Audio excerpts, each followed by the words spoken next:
नमस्कार। हमारा YouTube channel देखने वाले सभी साथियों को मैं हूं टीपी पांडे। आपने चुनाव नतीजे देख लिए होंगे। तमिलनाडु, पश्चिम बंगाल, केरला, इसके अलावा पुडुचेरी और असम। सबसे बड़ी जीत यहां पर ममता बनर्जी ने हासिल की है। ममता बनर्जी की लैंडस्लाइड विक्ट्री। बीजेपी के खिलाफ बीजेपी के सारे तोते उड़े हुए बीजेपी कार्यकर्ताओं के समय मैं अगर सही कहूं तो बीजेपी 100 के आंकड़े पर भी नहीं पहुंच पाई, 100 सीटें भी नहीं निकाल पाई। कहाँ तो बीजेपी 200 पार का नारा लगा रही थी। तो ये और ओवर कॉन्फिडेंस है, कहीं ना कहीं ओवर कॉन्फिडेंस का शिकार है।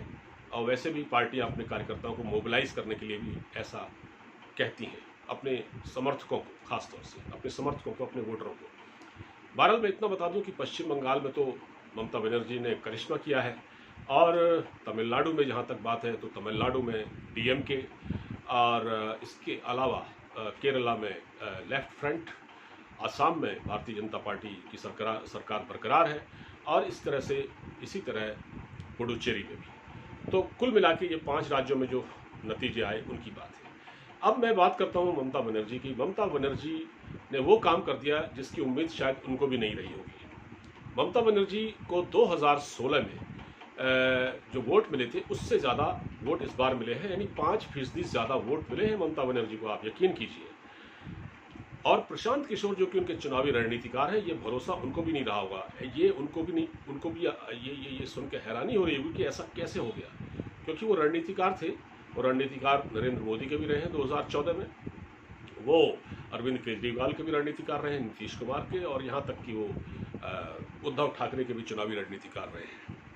तो उनको भी ये उम्मीद नहीं रही होगी, जबकि उन्होंने एक अपने स्टेटमेंट में कहा था कि देखिए, अगर बीजेपी 100 के आंकड़े तक भी पहुंच जाती है, 100 सीटें निकाल लेती है, तो मैं ये चुनावी रणनीतिकार बनने का जो काम, ये चुनाव जितवाने का जो वो ठेका लेते हैं ना प्रशांत किशोर, वो ये काम अब नहीं करेंगे।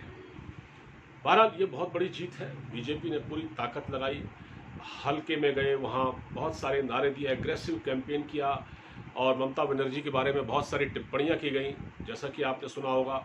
और उसके अलावा ममता बनर्जी का जो पैर टूटा, ठीक है, पैर टूटा, उन्होंने पैर में प्लास्टर बंधवा के कैंपेन किया, एक सहानुभूति का वोट उनको मिला। फिर ममता बनर्जी के खिलाफ, जैसे कि होता है कि एक उनकी जो भतीजे हैं अभिषेक बनर्जी, उनके खिलाफ, उनकी वाइफ के खिलाफ सीबीआई की जांच बिठा दी गई। वो जांच हुई, इसका भी बड़ा उल्टा असर हुआ। और ममता बनर्जी पर के खिलाफ जो पर्सनल हमले नरेंद्र मोदी और अमित शाह ने किए, दीदी ओ दीदी, तो ये भी बड़ा उल्टा पड़ गया। और एक कहीं ना कहीं ये बंगाल की अस्मिता से जुड़ा हुआ मामला था, और महिलाओं ने और ख़ासतौर से मुस्लिम मतदाताओं ने कह रहे हैं कि सबसे ज़्यादा वोट ममता बनर्जी को दिए हैं, झोली भर भर के वोट उनको मिला है। और बीजेपी की जो पोलराइजेशन की, जो ध्रुवीकरण की जो राजनीति थी, वो लगभग वहाँ तमाम हो गई। उसका कोई फल बीजेपी को नहीं मिला। बीजेपी को लग रहा था कि ये कहीं उत्तर प्रदेश और बिहार जैसा ही कोई सूबा है जहाँ वो ये कार्ड खेल लेंगे और लोग भ्रमित हो जाएंगे। खैर, ऐसा नहीं हुआ। और बीजेपी पर दोहरी मार इसलिए भी पड़ी क्योंकि बीजेपी ने वहाँ बहुत तोड़फोड़ में इन द सेंस कि उन्होंने टीएमसी के कार्यकर्ताओं को तोड़ा और अपनी पार्टी में शामिल किया। जो नेता कल तक अमित शाह के घर आकर रात में रणनीतियाँ बना रहे थे, वो सारे के सारे कैंडिडेट चुनाव हार गए हैं। तो ये कहीं न कहीं उन नेताओं के लिए बहुत बड़ा सबक है कि वो चुनाव हार गए। अब बीजेपी क्या करेगी? बीजेपी उनका कुछ दिन इस्तेमाल करेगी और उसके बाद उनको किनारे कर देगी। ये चुनाव बहुत कुछ कह रहा है। इसमें देखिए, हाँ, एक मैं जिक्र करना भूल गया, जो नंदीग्राम सीट थी, बहुत महत्वपूर्ण, नंदीग्राम सीट से शुभेंदु अधिकारी चुनाव जीत गए हैं, और ममता बनर्जी ने अपनी हार को स्वीकार कर लिया। बल्कि ये भी कहा है कि मुझे इसमें धांधली का अंदेशा है तो मैं हाई कोर्ट जाऊंगी, हाई कोर्ट जाके हम लोग अपील करेंगे। पहले इस तरह की खबर आई थी, क्योंकि टीवी चैनलों की जो मारामारी है उसमें खबर आई थी कि अधिकारी जो है वो चुनाव हार गए, लेकिन अब वो जीत गए, इस तरह की खबर आई है। तो ये एक बड़ी खबर है। क्योंकि देखिए, पश्चिम बंगाल का चुनाव इसलिए महत्वपूर्ण था क्योंकि यहाँ पर बीजेपी ने सारी ताकत लगा रखी थी। नरेंद्र मोदी से लेकर अमित शाह और भारतीय जनता पार्टी के योगी आदित्यनाथ से बड़े बड़े नेता वहाँ कैंपेन कर रहे थे, लेकिन कुछ मिला नहीं। इस कोरोना काल में जिस तरह से चुनाव हुआ, इसका भी कहीं ना कहीं विपरीत असर पड़ा है। और ये भी बात कहीं न कहीं बीजेपी के खिलाफ गई है। मद्रास हाई कोर्ट ने टिप्पणी भी की थी, आपको याद होगा, चुनाव आयोग पर बहुत हमलावर हुआ था मद्रास हाई कोर्ट और उसने बहुत सख्त टिप्पणी की थी। तो कहीं न कहीं इसका भी असर हुआ है। तो कोई काम नहीं आया, न पैसा आया काम, न ताकत काम आई, न खुदा मिला, न विसाले सनम। तो बीजेपी को फिलहाल वहाँ पर एक तरह से पश्चिम बंगाल में विपक्ष में ही बैठना होगा। अब आगे थोड़ा बात करते हैं, क्योंकि आने वाले समय में जो 2014 के जो चुनाव हैं, मैं थोड़ा उनकी 2024 के जो लोकसभा चुनाव हैं उनका जिक्र करूंगा, क्योंकि एक महागठबंधन बनाने की फुसफुसाहट फिर से शुरू हो रही है। हालांकि ये महागठबंधन का बुलबुला कभी दिखाई देता है, कभी फूट जाता है, कभी उबलता है, कभी दिखता है, कभी फूट जाता है। ये लंबे समय से चल रहा है। ये कोशिश मुलायम सिंह यादव से लेकर देवगौड़ा से लेकर कई नेताओं ने की, हरकिशन सुरजीत एक कॉमरेड थे, उन्होंने भी की, लेकिन कभी ये सफल नहीं हो पाया।